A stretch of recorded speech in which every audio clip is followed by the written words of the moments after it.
We're back with WWE Heavyweight Champion Triple H. He married into the family business after walking down the aisle with Stephanie McMahon, daughter of WWE founder Vince McMahon. Welcome, Stephanie. Thank you very much, Donny. Now, I have to ask the first question. Your husband here, and I don't really believe him, was telling me, I was asking behind the scenes in the family business, okay, that basically if there's ever a disagreement between Vince, your dad, founder, and him, and here you are in the middle, and he's saying, you know what, Vince or Dad, whatever he calls him, wrong, this is where I'm taking the character. And he says, listen, dude, I've been doing this a long time. This is where you're taking the character. Stephanie, what do you think? And what happens at that point? Well, it is a very challenging situation to be in. I typically am just the sounding board. I listen a lot. I find that hard to believe. And I listen on both sides, and I try to offer counter arguments, and then it's just, in general, a frustrating situation to be in. There you go. And you go, let's change the subject, and yeah, well, I try to get Friends. them together right, okay. as much as I can. I said, why don't you guys just, I don't understand why the two of you won't just talk to each other about this, but like Hunter was saying before, when they do get together in a family situation, my dad does not want to talk business. And a lot of times I don't either. It's like I just want to be around or whatever and hang out. And so they never get on the same page in those situations, which drives me nuts. Now, it's not surprising you married a guy like this who is physically big, strong, because your dad, a very powerful man, and also physically strong man, so those were big shoes to fill. Yeah, they were, but my husband's one of a kind. And I don't push the envelope too much at times, as I know my father has too. When do you think you pushed the envelope too much? Around the time period of DX and the whole suck it and crotch chopping and that kind of thing. I mean, mostly me. Right. Yeah. And that's when I fell in love. Right? But we've really scaled back the product now in terms of our edginess. Mm-hmm.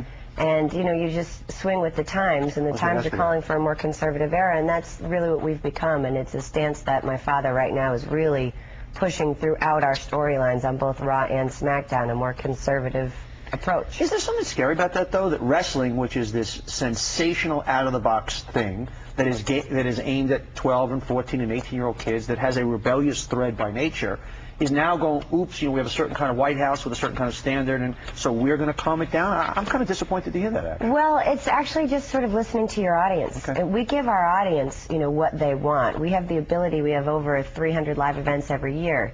They sit there, it's a live focus group every night. When you go back to DX and us saying suck it and crotch chopping and doing all those things, the more we did it, the bigger stars we became. Okay. Not because the company pushed us, because the fans were coming out in droves to see us. Right. But we really are, I do believe we really are listening to our fans and letting the fans tell us what they want. On things that they feel is too much. I think this is America, and I think it's free speech, and I think there's a certain thing, you know what, you don't like it, change the channel.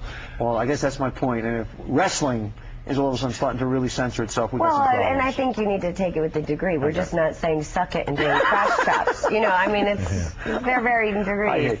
In April, you guys got a big new pay-per-view event coming out. I just want to show a clip, and then we're going to talk about what's coming up. So that's WWE Goes Hollywood in April. Tell me about that and the Braveheart inspiration.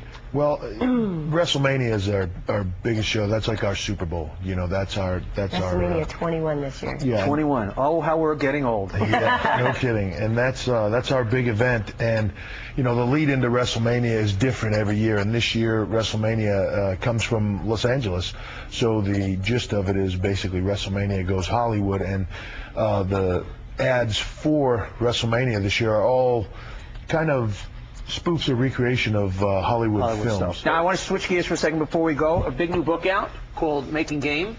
Making the Game. Making the Game, I'm sorry. This is the game. Yeah, that's what my nickname is, the game. And it was the game long before the rapper, so let's get that clear. Yeah. I'm surprised the whole rap voice hasn't climbed more into wrestling, actually. It has somewhat. I think because there's a diversification of so many different fans. I mean, we get everybody from country music fans to heavy metal fans to rap fans. We do have a character, John Cena, that does do that. Basically a rap guy. He actually is a rap guy. Big pay-per-view in April, Making the Game, Triple H's approach to a better body. Go out and get it, and you can look like me someday. We also do have a pay-per-view this Sunday, by the way. This Sunday pay-per-view, and what's the big lead in it? Well, this is SmackDown's pay-per-view. There's the first ever barbed wire steel cage match. So see, we're not being super conservative. To get a CEO. With JBL Bradshaw in the big show. All right? I'm ready, man. Yeah. Madison Avenue meets wrestling, I'm there. There you go. Issue the challenge. I'm up for it.